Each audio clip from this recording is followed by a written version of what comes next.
What's going on, YouTube? RDAP Dan here. Hope you guys are having a fantastic Wednesday. And this Wednesday is going to be a very special Wednesday. As you can see, we have the awesome Jeff Coates with us today, and he's got quite a hell of an experience and story to share with us. And I'm going to let Jeff kind of share his story here in a couple of minutes. But first off, how you doing today, Jeff? I'm doing great. How are you, Dan? How I'm are things awesome. going? And I really appreciate you coming on. You just got back into the country, didn't you? I did. Yep. I was in Indonesia for a while. Yep. In Indonesia for a while. What do you do in Indonesia? Just chill, man, and enjoy the heat. So warm there. It's like 100 degrees every day. So I was in Jakarta. So it's pretty awesome and pretty humbling and hot. So where do you live? You're in Washington, correct? Yep. I'm currently in the Everett-Linwood area right now. And what's that near for people that might have no idea what that's near? Seattle. It's near Seattle, Washington. Yep. So you're pretty near Seattle. And how old are you now, Jeff? Ooh, don't tell anybody, but I'm 38. 38. Okay, I'm 39, so I got you beat. So About to be 38. About to be 38. So you've got a pretty wild story, man. You were very young when this whole thing kind of started for you, and kind of to jump into it a little bit, you were ultimately charged with robbery, attempted murder, and Conspiracy to commit murder, conspiracy to commit robbery, a slew of charges, yeah. And then once it was all said and done, I was convicted of conspiracy to commit murder, conspiracy to commit robbery, and robbery. So take us through this story a little bit, because clearly you look like you're doing very well right now. You're traveling. You're a realtor. There's been several stories done about you, several blogs. For those of you that want to learn more about Jeff, definitely check out the description of this video, because we have several links to his Facebook, his book that's going to be coming out soon. But Jeff, tell us a little bit about your story and how this journey started, because a lot of the people that are watching this right now are completely terrified of the prison system. Most of the people watching are first-time offenders, non-violent offenders, some white-collar criminals, some blue-collar criminals who are probably looking at 0 to 6 years for the most part. Your situation was a lot considerably more dire than that. So Sure. helping people reduce anxiety and fear of what's happening to them, share your story and how you turned this into a positive success story.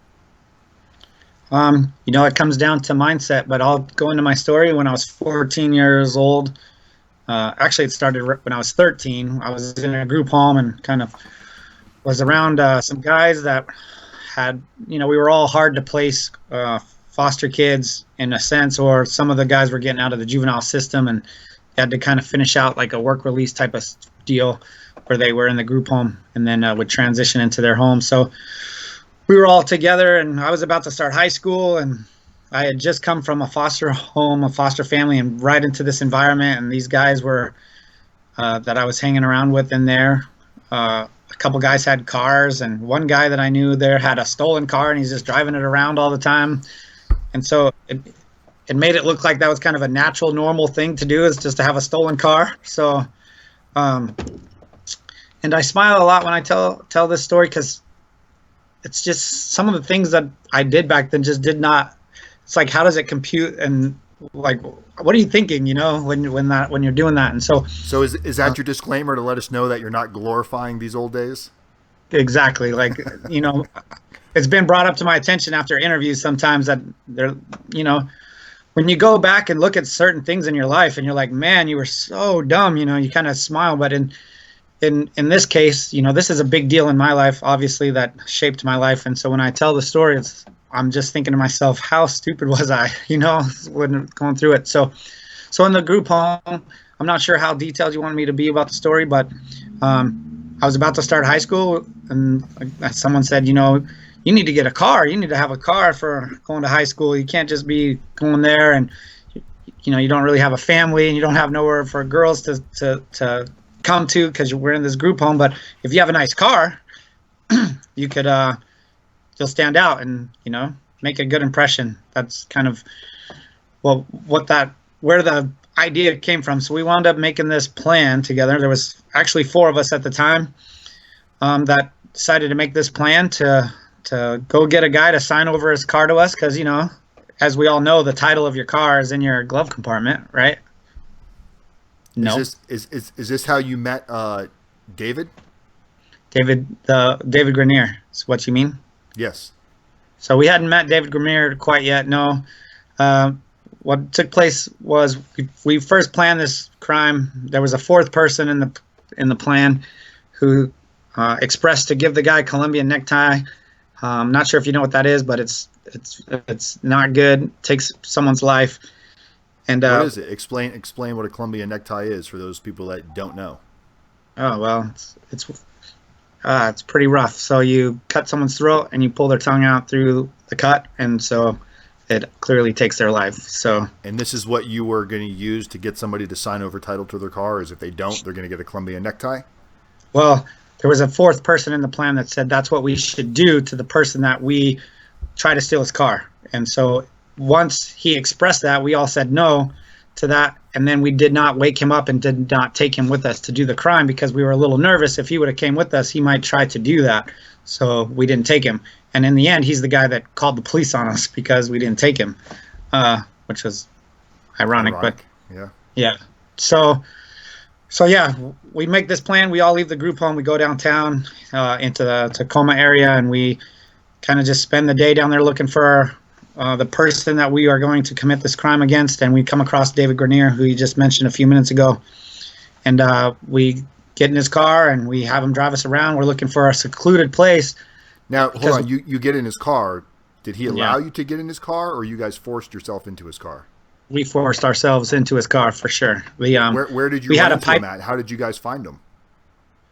We were just in in downtown Tacoma. There's a lot of like parking garages and stuff, and so we were in a parking lot where he pulled in after going to lunch, and we had a pipe in our gym bag, and we walked up to him, and it looked like we had a gun in the bag, and told him to get in his car because he was trying to get out of his car. We told him to get back in, and then we got back in the car, and that's how we wound up initially getting him in the car.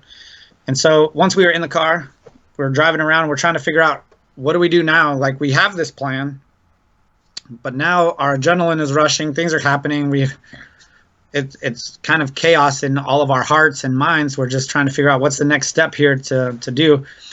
And according to our plan, we wanted to find a secluded area that would take him a long time to get back to the city to tell on us. And by the time he was able to do that, we should have been able to get a car to one of our friends' place that, for lack of a better words, they owned like a chop shop. And so we thought they would change the VIN number of the car for us so that it would be more legal. And so that was our plan. And so you were how old at this point? I'm 14. I'm 13, almost 14 at this moment. So 13, 14 years old, and you got a guy in the car driving around, and your plan is to get it to a chop shop as soon as possible, so this car can't be found by police or anybody else suspecting it. So you're going to change the color, change the car, and then what was your plan? What were you guys planning to do to David Grenier? We wanted to keep him in a location that was far from the city to make it hard for him to get to somewhere to tell on us right away. So one of the guys that were in the car with me, one of the kids that were in the group home, he was like, we can take him down to the Puyallup River, and it's secluded down there, and we could like tape him to a tree, make it hard for him to get out of it, and by the time he got out of it, we'd be already back into the city and away from everything, and getting the car taken care of like we thought we could do. But once we got to the Puyallup River, there's people fishing everywhere, and there's no trees, so it's kind of it wasn't the greatest place to do anything. Plus, he watched us drive there. So one of the guys that was with me, they were like, he just watched us drive here, so he clearly knows where we are. So it's going to be clearly easy for him to get back to the city right away.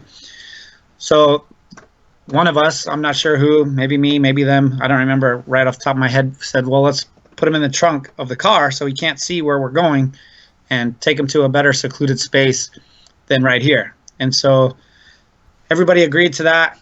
They went to the back. My two co-defendants went to the back of the car and was taping him up and putting him in the trunk with duct tape. What's he doing at this point while you're taping him up and wrapping him in duct tape? Is he pleading? Is he in fear? He didn't really say a lot. He was a very quiet guy. he was just trying to get through it. And knowing and hearing him communicate since then, you know, he was definitely going through fear, and he was definitely just trying to do whatever was necessary and needed so that nothing happened to his life. You know, he was feared for his life for sure, and so he was just trying to comply with everything and try to just make everything as smooth as possible so that it can, whatever was taking place there, could be done. You know. What was going through your mind specifically as you're watching this guy? Have you ever done anything like this before? No, I had never done anything like this, and I was a kid, and I don't think I was really grasping anything at the moment because they were in the back. I didn't really see the taping of anything happen because I was in the driver's seat, looking at the car, thinking I've never driven this car. I've never driven a car before, so I'm like, I'm a kid. I'm checking everything out. I'm looking at the keys. I'm looking at all this stuff, and then I hear I hear the trunk slam and I hear banging, and my two friends that were in the group home came into the car, and I'm like, man, what's going on? And they're like, we put duct tape on his mouth and some of it went over his nose and he's panicking and freaking out. And I'm like, well, let's go back there and calm him down. Like, we can't be driving the car with this guy banging on the trunk or down the street. It's going to not look good for us. So we all opened the doors, and I was looking at the keys, and I'd never seen car keys. I never had car keys. And in 94 on this specific car, there was you could pop the trunk with the keys. And I was like, oh, that's kind of a cool thing. And I popped the trunk, and bam, this guy, David, jumps out of the trunk, and he starts running up the hill, and I start chasing him up the hill, and he starts running down this busy street, and I start chasing him, and I'm like, what am I going to do if I catch this guy? There's cars everywhere. This is dumb. What am I doing? And I basically turned around and ran back to the car. And the story now goes, he jumps on a garbage truck, and I jump in the car, and I drive back to the city. And we basically ditch the car altogether because he's going to get to the city, and so we're all going to be caught if we continue driving this car. So we drive the car to a lot and park it, and then we all kind of split up and went our separate ways. And I went to the group home, back to the group home, and my two co-defendants, I'm not sure where they went, and got back to the group home, and first person I see is the fourth guy that was supposed to go with us. And he's like, they know everything. And I'm like, how do they know everything? And he's like, they do. I swear they know everything. I'm like, how do they know anything unless you told them?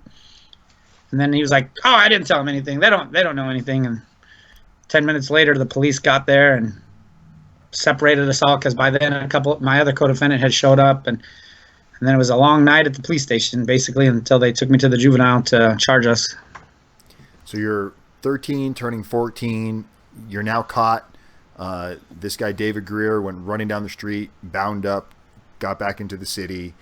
For those of you that are just joining right now, that are just jumping in, we're speaking with Jeff Coates, who was sentenced to 20 years in prison, served 17 of those years. And his charges were conspiracy to commit murder, robbery, and what was the last one, Jeff? My original charges were conspiracy to commit murder, conspiracy to commit robbery, and kidnapping and attempted murder. And then I pled guilty to conspiracy to commit murder, conspiracy to commit robbery, and robbery. That's what you pled guilty to at the age of 14. At 14 years old, yep, in the adult prison system. So leading up to where we are now, they went and basically forced a man to get in his car, drive them to a couple different locations where they were planning on leaving this guy duct taped to a tree of sorts in order to take the car to a chop shop to get kind of chopped up to where they could change the VIN number and basically have a free and clear car, hoping that nothing would ever come from this. And plans kind of went awry. This gentleman jumped out of the car, got away. By the time they got back to where they were supposed to go, somebody had already told on you guys, and now you're spending time, you're sitting in a police station. When did this become real serious for you? When did you know that you were in some serious, serious trouble as a child? Yeah. That's an interesting question that a lot of people ask me.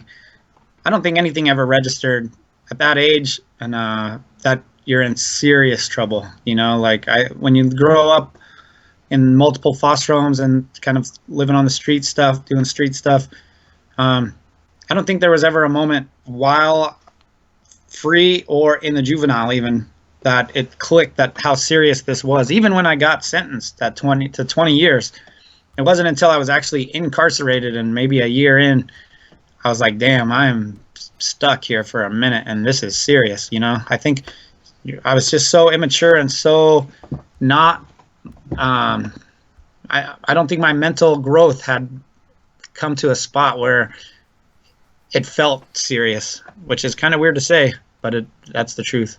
And yours was not a federal case. This was state, correct? Yeah, it was very state. Yep. Okay, all state. So you ultimately took a plea. How long from the time that you basically got arrested that night to how long were you locked up for in a juvenile center prior to accepting your plea? And when you were accepting your plea, did you know you were going to be accepting it as an adult? So it was about 9 or 10 months, and yeah, I knew that I was going to be in the adult court system. You go through this journey where the prosecution was like, do we charge him as an adult or not? And they had to go through like a mini trial of my life up to that point, called a decline hearing. And the judge decided to decline me into the adult prison system, court system. So I knew that that was going to go down. And it took about, from the day I got arrested to actually leaving to go to prison, it took about, I'd say, 9 months. 9 months. And how old were your co-defendants? Were they also underage? Yeah, they were underage and they were older than I was. One was 16 and one was 17. So everybody was ultimately charged as an adult? Yeah, they got automatically declined in Washington State. They get automatically, that's what happens to juveniles in our state that are over 16 or 16 and over. And they might have reduced that age even lower as the years have gone by. I don't know it specifically what it is now, but so yeah, they got automatically declined right away. If they would not have charged you as an adult and they kept you as a juvenile, how would that have changed the dynamics of your sentencing? I would have got from 14 to probably the age of 21. Juvenile life was up to 21 years old. I'm not sure how the juvenile system would have affected me versus the adult system. But I know that my sentencing structure would be way lower for sure. I would have been released at least by the age of 21, at the most. I mean. So did you understand the plea that you're accepting? Did you understand like how much time that did you know you were going to receive a 20-year sentence? Well, I knew that they were recommending the 20-year sentence. The prosecution and everybody kind of agreed that the 20 years was where the plea was going to go. I don't think as a juvenile that young that you understand what that really means. You understand it from when they tell you, like, you're going to take a 20-year plea bargain, you're going to get 20 years in prison. But do you know what 20 years really is? And do you know what you're accepting at 14 years old and understanding what you're about to lose for the next 20 years? I don't think that, I know for a fact that I didn't understand that for sure. So ultimately, you spent more time in prison than your life had. I mean, you went in at 14 and you ended up spending 17 years in prison. So that's all you really grew up knowing. Yeah. When did you move to an adult prison? Did they wait till you were 18? No, they sent me to Shelton, which is like the receiving center here, and they didn't know what to do. So they put me in segregation for 90 days until they kind of figured out, okay, where are we going to send this guy? Usually we send a guy convicted of these charges with this amount of time. We usually send him to maximum security or closed custody. So they were debating what they should do, and that's exactly what they ultimately did, was send me to closed custody up to Clallam Bay Correction Center, which is at the time, it was a pretty violent closed custody facility. And so I got there, and they wound up asking me, like right when I got off the bus, they took me into this room, and there was a bunch of guards and some administrative staff, and they just said, you got a 20-year prison sentence. We can either put you in segregation or we can put you in population. What do you want? And I said, well, obviously I'd want to go to population because I was just in segregation for 90 days. It's horrible. And they said, well, if anything happens to you,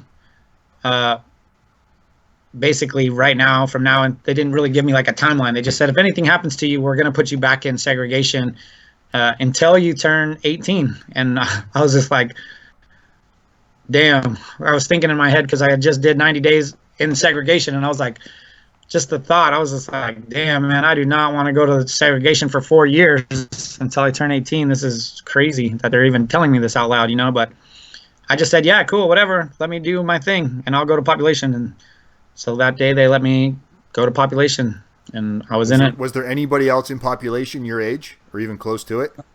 Not even, nope. Nobody was under even 18 in population at the time. So I was the youngest one, and I was a kid, and everybody was like, what the f is going on?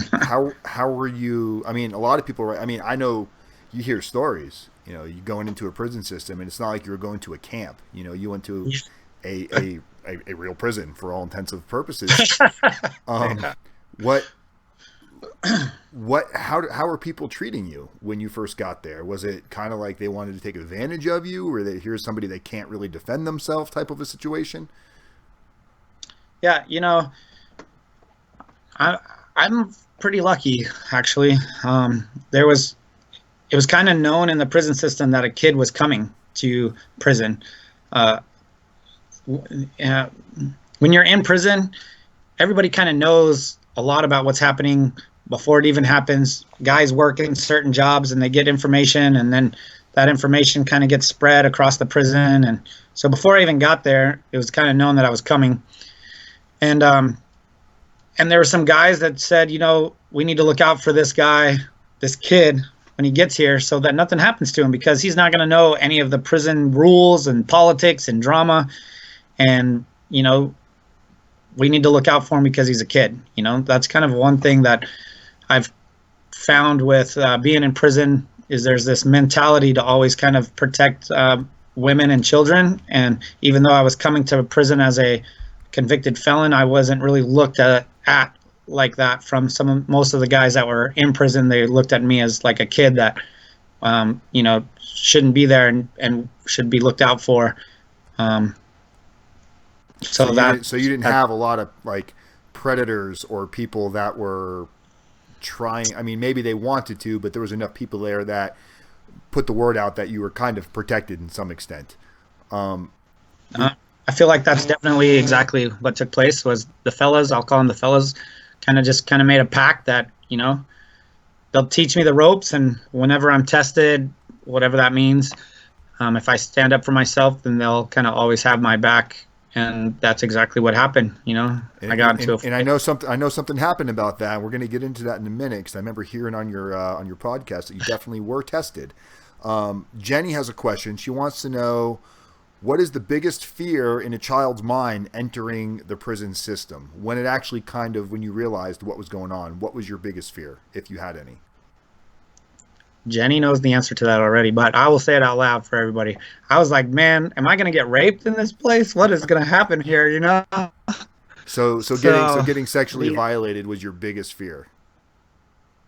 Oh, for sure. The movies, I had this teacher in the juvenile system that was like showing me all these prison movies to try to prepare myself before I was put into the adult prison. And every movie had somebody getting raped and somebody getting stabbed. So in my mind, I'm like, great, I have to worry about getting raped and getting stabbed. And so that was definitely always top of mind for me, and was my biggest fear going in there, for sure. And luckily for me, neither one of those things happened, but I know that they have happened and do happen, and to other people, but I'm pretty lucky.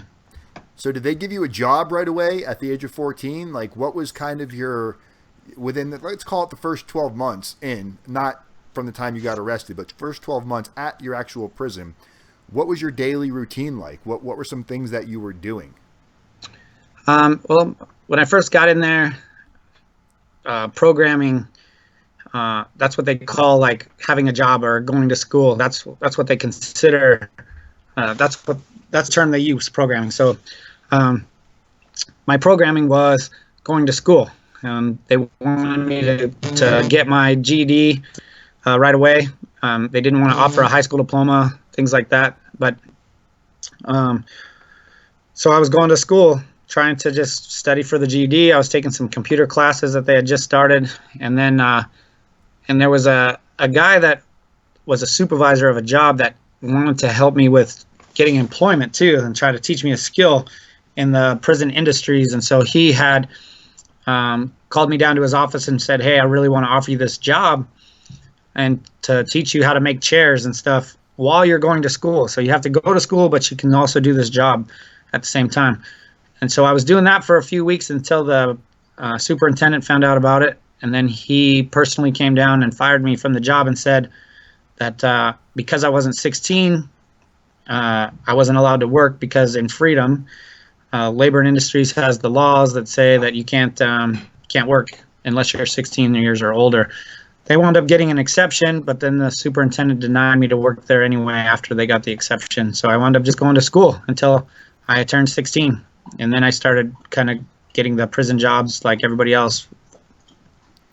So now you're learning trades. You still got quite a ways ahead of you before even the thought of release, unless maybe the reality hadn't kicked in and you thought something was going to happen to send you home sooner.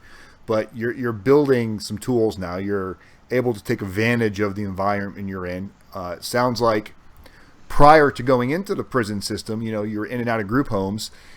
As much as there was structure as far as you lived somewhere, it doesn't sound like there was a whole lot of actual positive structure in your life prior to prison. None. No, I was bouncing around from foster home to foster home to foster home to group home. My family was really poor, grew up really poor, and just didn't have a positive, structured environment. There might have been one or two in there that were positive and structured that I ran away from, just because at that age and without having structure or anything like that, you don't understand structure and rules, and so you look at it as a hindrance to you or in some way, and so I would run away from those homes. And there was no running away once you were in prison. There is no runner. You're stuck there. Yeah. No. Do you feel like overall? Do you feel like the fact that you went to prison at such a young age? Because a lot of people, they're in and out of the prison system for a long time, and they'll blame prison, or they'll blame the judicial system. They'll blame all of these reasons as to why they're not doing anything positive with their life. Do you feel like, because I think if somebody met you on the street, they'd have no idea that you've ever spent a minute in prison unless you told them. Do you feel like prison played a role in helping you become a responsible, educated adult? I feel like I get asked that question a lot, and I'll say this is my answer to that question. I feel like it gave me structure and balance in order to teach myself, to rehabilitate myself, and to teach myself morals, integrity. And so I think it gave me that, it definitely gave me the tools to do that. So that's how I would answer that.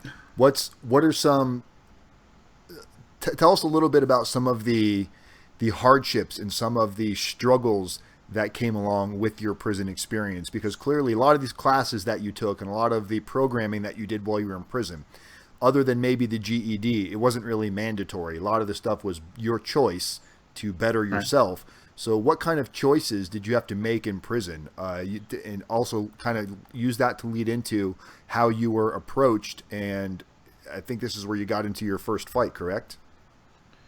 I got into my first fight under different circumstances, but I'll answer both of those things. So your mindset has to be focused on personal change and wanting to kind of develop yourself to think differently than what you've already been thinking when you came into prison. At 14 years old, I didn't really know that. I learned that many years in, that many guys come and go. And the reason they come and go is because when they're inside, they don't work on changing their mindset to learn to live differently when they get released. So what happens is they come in, it's like a little mini vacation. They're playing cards, poker, pinochle, whatever it is, getting involved in all the political drama or working out, or maybe they're just sitting in the cell watching TV or whatever. They're not taking that step to change their mindset and resetting themselves to live differently when they're released. And then that is what inevitably brings them back as they get released, and they go right back out doing the same exact thing. And it might not even be in the first month, first 3 months, first 6 months, first year, but eventually it happens, and then they return. That was something that I was How long were you there obviously before watching you and grasped that very important concept? Because I love what you're saying right now. Absolutely love it. But how long were you there before that light went off in your head that, hey, I don't want to be that guy that keeps revolving through the door? Man, I mean, it wasn't right away. It definitely took years to see that. And the reason it took years to see that is because um, I would watch some of my friends leave and come back. And then I'd be like, why did you come back, man? You were so ready to leave here. And just talking with them. So it took quite a few years to see that and just watch the door revolve for a few of my own friends. And then just start looking at recidivism results and looking at numbers and looking at some research that I was able to. But what made you get. look at that? I feel like there had to be a mentor in your life, or there had to be some sort of a positive force, because not everybody does that. And people are in prison for a long time, Jeff, and they watch people come and go. But that click, that switch that went off in your mind does not go off in everybody's mind. Sure. What would you tell somebody that's looking at a long prison sentence? What was it for you? Was there a mentor? Was there a book that you read? Was there a routine that you started putting yourself through? Because this stuff doesn't happen on its own. It takes work. Right. That's absolute. You're right about that. I don't know if there was like an aha moment. You're looking for like that aha moment that says, hey, this came on. Come on, it's got to be there. But here's what I think. I always surrounded myself with positive people, and I was always in the education system for the whole sentence for the most part. I have 290 college credits that don't transfer to anything, and it takes about 90 credits to get a bachelor's degree. So that kind of gives you an idea of how much education that is kind of under my belt, which I don't brag. I don't care about that. But what it did was it gave me an environment to be around positive people, and kind of got me thinking in different classes and different things. And I would get books sent into me. I've read, I hate reading, for the record, I hate reading, but I had hundreds of books. I've read hundreds of books in prison. And I kept a book list, and that's what inevitably gave me one of my best jobs, good jobs here in freedom. But I just think educating myself and reading and being around positive people that were, and when I say positive people, even some of the teachers on the education floor who were free individuals out in society, just listening to their feedback and, talking with them, or, I just think all of it together created this sense of, I need to learn something here so that I don't come back here. And then kind of talking to some of my friends that would come back, I would be hearing their stories saying, wow, here's kind of where that guy went wrong. And sometimes I'd share it with them and sometimes not. But as my sentence was kind of getting more to the end, I would always share. I would always try to inspire people to change their mindset, because that's what nobody was really doing in the prison system. The staff are not trying to encourage it. They say that they want to rehabilitate you, but resetting your mind is a lot more than just rehabilitation. There's a lot of self stuff that has to happen. There has to be some self motivation that has to happen. There has to be some self realizations that have to happen. And you mean you're telling me no one's going to do it for you? Right. Yeah. You have to. No one's going to do it for you. And nobody at the time, at least, and I don't know about now. I haven't been in prison for about 6 years now. Everybody's saying rehabilitate yourself, and the staff are saying that you need to be rehabilitated, but nobody really understands what that means or what steps really need to take place first in order for that to even happen. You have to change your mindset first before rehabilitation can even be a thought or an option, and they don't really focus on that so much. Do you feel like your positive attitude and positive behavior through prison, were there guys that looked up to you as you started getting a little bit older that felt like maybe what you were doing was rubbing off on them? I think so. I would talk to people all the time and started just kind of relying on from being there so long, people would kind of be like, what are you reading? What are you reading? And I think them seeing the consistency of what I was doing made them believe that I believed in myself enough and that I knew or felt or practiced what I was preaching to them. And so they were talking to me and listening to what I had to say. And then there's also the other part of the prison that's like, oh, look at this guy, thinks he knows what he's doing. He'll be back. The naysayers, that's what I call them. Would you say the naysayers? Hashtag yeah, the naysayer. Yeah. So, and then that's out here too. You know, you might have big dreams and goals you're trying to accomplish, and then there's people in your lives that are like, hey, that's a little, you know, calm down. You need to work at McDonald's. You don't need to go start this crazy business. But there's naysayers everywhere. And I just felt like, you know, you're going to get that in prison and you're going to get that out here. And so yeah, I feel like as I was going and being consistent with what I was doing, there was definitely people that came to me and said, what should I be reading? What should I be doing? That's why I have a book list that I do, or that I used to do. I used to keep a book list because I was tired of handwriting it out so much that I typed it up and just printed 100-something copies. And then when people came and asked me, what I was out doing, to inmates. That's awesome, and that's something that a lot of people probably really appreciated, because just like you said, everyone's coaching and promoting and preaching rehabilitation, but there's no actual roadmap to that. And it sounds like, without calling it a roadmap, you somewhat created a roadmap to leave behind as maybe a legacy, if you want to call it that, for others to follow through, you know, because clearly you made steps that ultimately led to a release and 6 years and counting. And there's, you know, knock on wood, there's been no thoughts of you doing anything to put yourself back in harm's way. So it sounds like your roadmap to success has been a successful journey to this point. Talk a little bit about, I know you had at least one violent altercation in prison.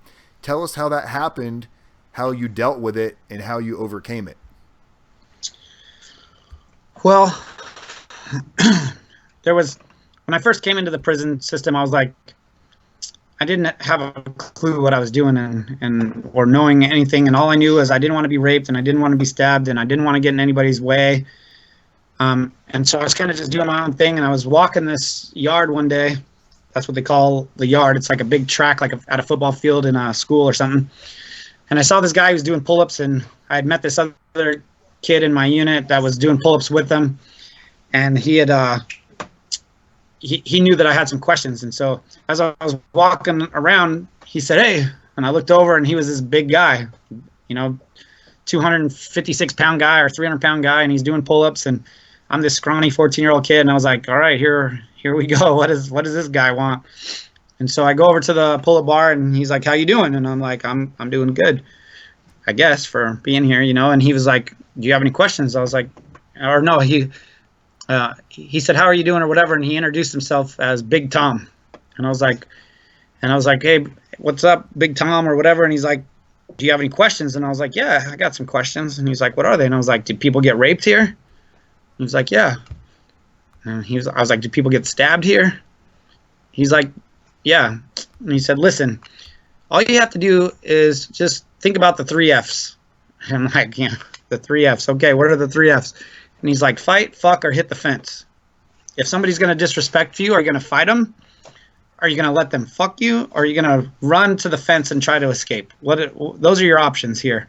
And whatever you decide in that moment is what's going to carry you through this sentence, and is what's going to be remembered each and every day for the next, whatever your sentence is, 20 years. And then he was just quiet. And I was like, fight, fuck, or hit the fence. Great. Well, looks like I'm fighting. That's what I was thinking to myself at 14. And he didn't really say anything more, and we kind of just parted ways. And I walked around the track thinking about fight, fuck, or hit the fence for the next 30, 40 minutes until I went back to my unit. And, you know, nobody had really done or disrespected me in any way for a little bit of time after that. And one day I was coming back from dinner, and there was this sex offender guy that I had made a stupid statement to, probably to provoke him a little bit, something to do with a cake or something. And I don't remember exactly, but somehow I was being a smart ass kid to this guy, and he was like, fuck you, punk. And so those words in prison are not okay. If you don't do anything. Specifically the word punk you're referring to. Yeah, specifically punk. So I know, but for people that don't know, if somebody calls you a punk in prison, what is that basically saying about you? Yeah, so if you get called a punk or a bitch in prison, those 2 words are basically saying you can be taken advantage of at any moment, at any time. You're a piece of shit, and I can take anything I want from you. I can do what I want, and you're not going to do nothing about it. And if you get that reputation, nobody's going to have your back either. Like it's a done deal if you don't do anything about it. And I was very young in my sentence, and And I knew that that was the moment for the three Fs, that it was time to pick which way this journey was going to go. And that guy was bigger than me, but I just knew that it was a no-brainer that I had to fight that guy. And even if you're not a fighter, it sucks, but you got to do it, because if you don't, then you're just going to keep fighting. That one fight might have stopped me from fighting multiple times throughout my sentence, more than I did by standing up for myself. So I wound up kicking that guy down some stairs. He didn't fall down. He turned around. He started to kind of make his way towards the door. I kicked over a bucket of water that sits at the bottom of the stairs. And when I kicked over the bucket, I slipped and I hit my head hard on the concrete wall. And then I fell and didn't have any brace or anything, and hit my head on the concrete ground and knocked out. And this guy jumped on top of me and took his opportunity, and he punched me in the face square on my nose 5 times, just bam, bam, bam, bam. And then I started having a seizure and wound up not being, the guards didn't come in and for like 18 minutes or something before they came in there. He had already gone to his room. And they took me out on the stretcher, and my face and everything was just so messed up that they thought I fell from the 3rd tier, 3 floors up. And they thought I hurt myself. Somebody threw me off the tier, they thought. It was so bad. But that kind of just set me up for, you know what, this guy will fight if he's disrespected in any way. And so people saw this. Oh, the whole unit, yeah. The whole unit saw it. Did they ask you what happened? Did you tell on the guy? No, so you don't want to do that. So they did ask me what happened, but I couldn't remember anything anyway. If they did ask me, like, I woke up in an ambulance and I was like, what happened? Like they're like, you tell us. And I'm like, I have no idea. And I really didn't. It wasn't until like a few days later that I remembered what really happened. And by that time I was in segregation and never said anything about him, never told on him. And he told on himself. He checked in to protective custody. So segregation was what, solitary confinement? Right. Yep. How long did you go back into segregation for? Oh, well, they put you under investigation because they're like, what happened? And then you're not telling them anything, and they're relying on their confidential stuff to tell them what's happening. And so I was probably there, if I remember, like 30 or 60 days while they've tried to figure shit out. And then eventually they figured it out, and then gave us a write-up for fighting, and then I got out of segregation. So was that your only real, like, kind of serious altercation that you had to deal with in the 17 years? No, but that was one of the most serious fights, I would say, that where you really got hurt? Yeah, yep, for sure. So you were able to, for the most part, stay out of the way, and if things did get approached to you, you were clearly in an environment where you had to pick one of those Fs, and the other 2 Fs did not sound like options for you. Never. So now you're moving through the system. What age were you when you actually got released? I was 31. Don't 31. Tell anybody. Don't tell anybody. So as you got closer to release, what were you thinking about? What was it that you wanted to do once you got out of prison? Did you start preparing for life after prison? Yeah, there was a moment when I was inside where I looked around and I was like, what skill do I have? I don't have any skill except hustling. I'm a hustler. I can sell anything and move anything, and that's just going to bring me back here. But there was a moment in 2007. Well, in 2002, I picked up a book and went to the library, and I kind of had that thought, like, what am I going to do? What am I going to do?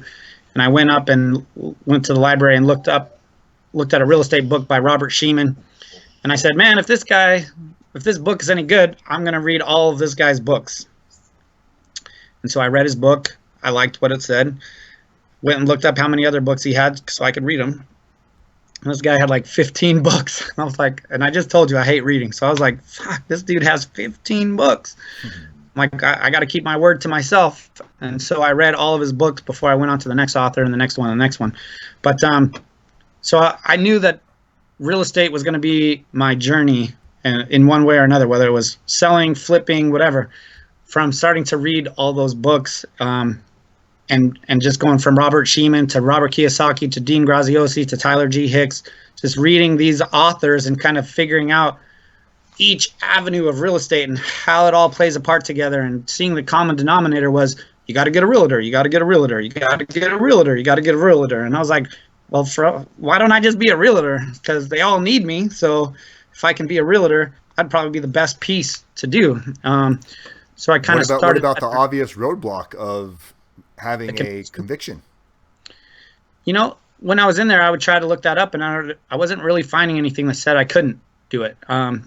However, I had talked to a couple of realtors out here that were family members to guys inside who were misinformed but thought that you couldn't be a realtor if you had a conviction. So I just took that in stride and said, they don't sound that sure, so I don't want to stop this journey of reading about it, because if I can become an expert at it, there's got to be something somewhere that I can do something in relation to real estate, even if it wasn't getting a license and being able to be a realtor. So I just kept the journey going, you know. And it wasn't really until 2007 when I got a crazy phone call through my counselor one time that said, you know, your mom is dying of cancer, and do you want to go see her? And I said, yeah, I want to go see her. And something they let me go see my mom for an hour. And on my journey there, you know, I had a lot of animosity towards my mom, a lot of negativity built up. You know, she wasn't, you know, I grew up in foster homes for a reason. It wasn't because I had a great home life. So I was just thinking, do I hold her accountable to this, or do I let it go and try to have a good life? And so I was just kind of going over a local bridge here called the Narrows Bridge. It was a nice day, and something just hit me to be like, it was like, just be a good person and give her the best hour that she can have, and just let all this stuff go and just call it good, you know? And so that's what I did. I went up there and told her that I loved her, that she was the best mom, and she did what she could with the tools that she had. And it felt good when I left. You know, it sucked because I knew that was the last time I was going to see my mom, but it still felt good knowing that I gave my mom the best hour I could possibly give her under the circumstance. And I was like, man, how do I keep that? And how do I move forward? And how do I just keep living this feeling for the rest of my sentence? And it was like, stop hustling and start learning better on what you want to do, which was the real estate. And so I went back to the prison and kind of just gave up all the hustling stuff that I was doing. And at the time I was doing a lot of really dumb stuff, and gave it all up that day, that specific day, and then started studying real estate a whole lot more. Started studying actually for the licensing of real estate, because I had read so many books that just made sense that was the next thing I should do. When you got back after this, after you came back from visiting your mom and you had this realization in your life that it was time to stop all of the shenanigans and start focusing on what it is you ultimately wanted, did you have to start removing people out of your life? And how do you feel like by removing negative people out of your life and replacing them with positive, like-minded individuals, how do you feel that impacted your own life? Yeah. You know, in prison, it's very difficult to subtract the negative people from your life and only surround yourself with positive people. It's very difficult to do. So I knew that going in, and I had a strategy for that. And that strategy was give everybody a little bit of time and give the positive people the most amount of time. And so the negative people would get a little bit of my time, and the positive people would get the majority of my time. And it was strategically done so that I didn't make a wave and get a different type of reputation. Like, I don't know, because everybody is secluded and they talk shit about everybody in prison, like for whatever reason, based off people's crime, what they do, their mindset, if they're tellers, rats, whatever it is, everybody gets these labels. And so what I've found is whatever your label is, there's smart people and positive people in each label. And so I had to be strategic about who I surrounded myself with, and make sure that they were going to be a good fit for my prison environment and for my personal growth environment at the same time. And so, because to change your mindset, you do have to, you're not just going to do it alone. There's other positive people in the prison system, and you just got to kind of find them. And they're not readily available because prison brainwashes you when you come in that you got to be this hard, tough guy. and doing positive shit isn't really the top of the list. So you had some serious deep level dynamics going on in there that you had to be able to finagle through in order to, obviously you're trying not to offend anybody, but at the same time you're trying to give as much attention as possible to the people that you felt were contributing to the mindset that you were at. You know, and I wasn't in prison nearly as long as you. I was sentenced to 42 months, so and I can't compare my journey to yours. However, there was a lot of similar situations where I didn't want to just be rude or tell somebody to go fuck themselves because I didn't like what they were doing. So I would pick the time and place that I would actually give my time to them. And usually it was either like on a handball court, maybe playing basketball, maybe, you know, quick dinner with. And that was enough to give them a little bit of what they were looking for. And then I could go spend time walking the track for hours and hours, or spending time in the classroom with the people that I was able to actually stimulate my mind. So it sounds like you did that in a much deeper level for several years. Yeah, for sure. Exactly that. Yeah. So let's fast forward to getting to your release now. So you're getting ready to release. Were you releasing like what was your residence release? Where were you going when you were getting out of prison? So they wanted me to go through work release and then transition out to what they called my aunt and uncle's house, which was not, I don't really have any blood relatives like that. But they were the aunt, uncle to my little brother. I have a half brother. And so it was like his dad's side of the family. And they were the most structured people that kind of had been on my journey with me throughout the years. And so they said, you know, we'll give you permission to release to them after you do your time in work release. And so I did 3 months in work release and then kind of transitioned into their house. And then I wasn't there very long. Ended up getting a job and trying to just say, let me tackle this life on my own, and got an apartment and started that journey. But my first job was at a mortgage company that gave me that opportunity to get an apartment. So the 3 months in work release, was that the last 3 months of your sentence, or was that in addition to your sentence? Well, the way that it worked here is I got out at around the 17 years with a 2 years probation, but you transition out of the prison usually through the lower custodies, and then you get like work release and things like, or you get like prison and camp and work release. I went from prison to work release because it took a lot to even just get to work release. To be honest, they didn't want a guy that had done as much time as I had done for the charges that I was under. The work release they're not usually saying yes to that type of offender. So they clearly looked at your whole scenario, how young you were, what you'd gone through, your achievements. So that's good. That's an amazing. I mean, it goes to show there's a lot of people that really do not believe that positive stuff can come after such an incredibly, what everybody would look at as a devastating journey. And you're living proof that you didn't have any special hand. There wasn't some rich relative on the outside that was raining money on you to make sure you had the best environment possible when you got out of prison. You had to make your entire way, and it all started with a mindset where you decided to make change and not listen to the little, what do you call it? The little devil, the little demon on your shoulder that's whispering in your ear saying, no, it's never going to work. What do you call them?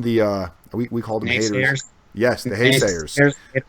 The naysayers. Those guys are everywhere, and they're always going to be everywhere. Prison, work life, real world, anywhere.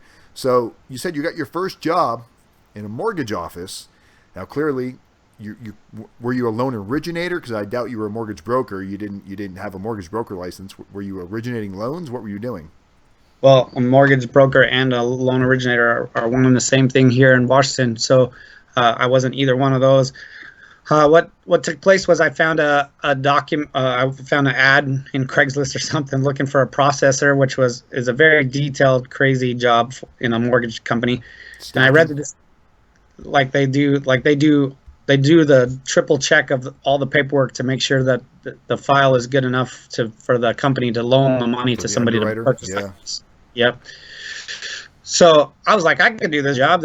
Looked at the description and thought I could do that job, and so I applied for it and went there. And the owner, Michael Tuddy, was like, So where'd you go to college, and where'd you go to school, and where did you live? And I was like, look, I got a crazy story, and I will tell you it if you want to hear it, and I'll just tell you where my background and all this computer stuff comes from. And he sat back in his chair with his wife, and he said, yeah, tell us the story. So I told him the story, and then I pulled out my book list and showed him my book list and said, look, these are all the books I've read on real estate. Like, I have a really good grasp of what's going on. This is who I am, and this is where I'm at. And he said, we had a little bit more of a interview, and then I kind of went home, and he called me later that night, and he said, listen, you don't have the qualifications to be as a processor, but I'm going to make a job position for you at my company based on everything you just showed me and told me today. And that's what he did. He made a marketing position for me that grew into an IT position once he found out that I have a lot of IT background, and the rest is history. So you didn't feel you had to go in there and lie about your background. We see so many people that lie and don't disclose what you clearly disclosed right up front. Excuse me. Do you feel being honest right out of the gate like that really kind of gave the level of transparency that allowed this guy to want to give you that opportunity and that shot? I think coupled with showing him the education and the dedication to change that I did while I was inside, I think that coupled together, I think that's what overall convinced him and asked him and kind of touched his heart enough to give me a shot for sure. And I know that that's hard for other people to just be straight up honest coming out the gate.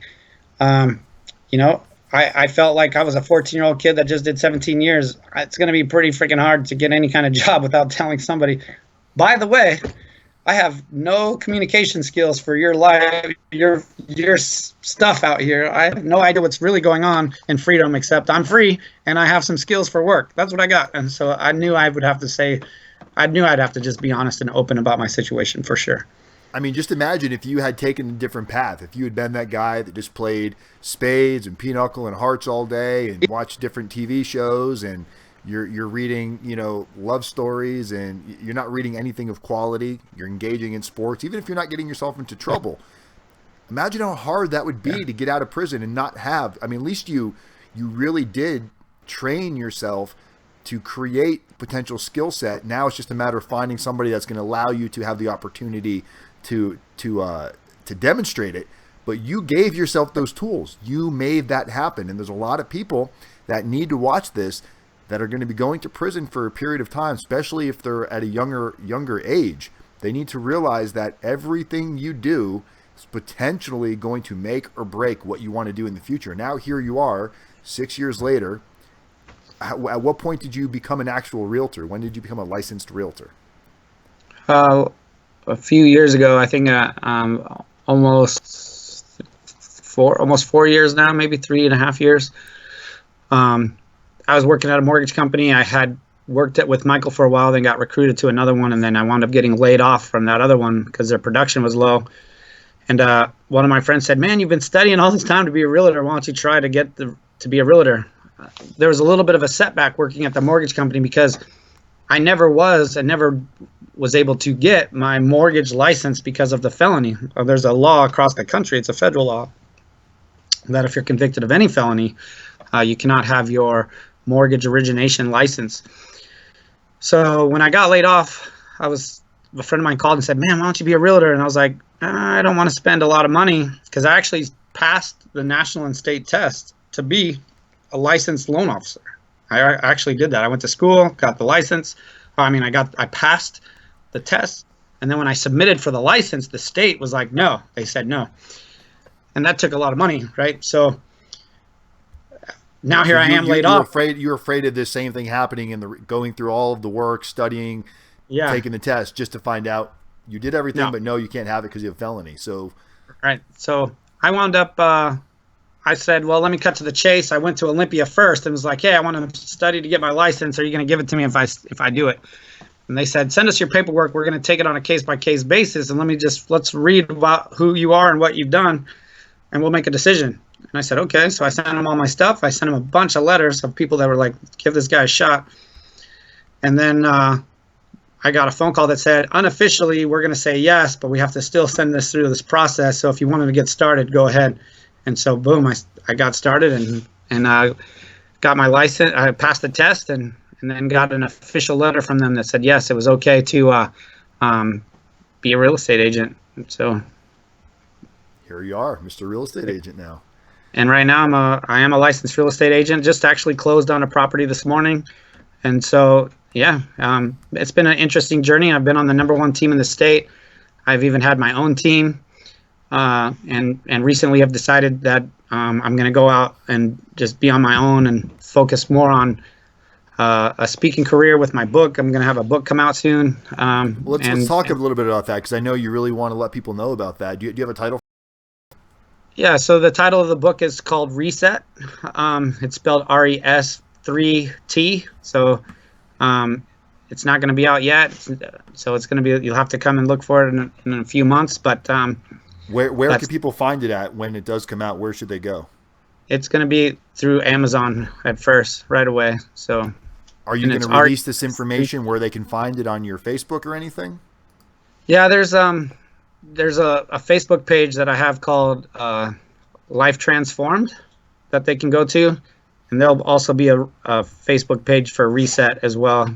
Reset's not up yet, it's not live yet, but it'll be live, and I think I just posted it in the room so people can click on it. It's the make sure I can see it here. A Life Transformed. Yep. So it's Facebook/troubled youth. Okay, so that's the one that you sent us for the story card introduction. Yep.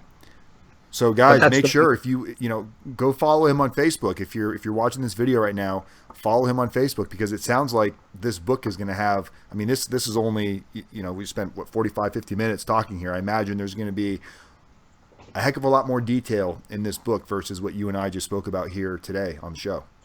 Sure. It's just all about resetting your mind to know that you can achieve and accomplish your biggest goals right now, no matter where you are in your life, where you come from, where you started. You could be in a 9-to-5 job that you really hate, or you could be coming out of a tough relationship, or coming out of prison, and you can reset your mind to focus and get started. And I give 8 principles that kind of help you do that, and I share what I did to get to where I'm at, and how I followed these principles to get there. Jeff, I think your story is amazing. I think your journey is amazing. I think you've accomplished amazing things. Knowing that you went in at such a young age, you very easily could have gone a completely different direction that likely would have had you out and right back in prison again, and you chose to fight upstream. We all know that the prison system, the judicial system, is not the best. You chose to focus on what you could while you were in prison. You found the tools. You didn't wait for somebody to hand you anything. You kind of paved your own way, aligned yourself with good, positive thinking people.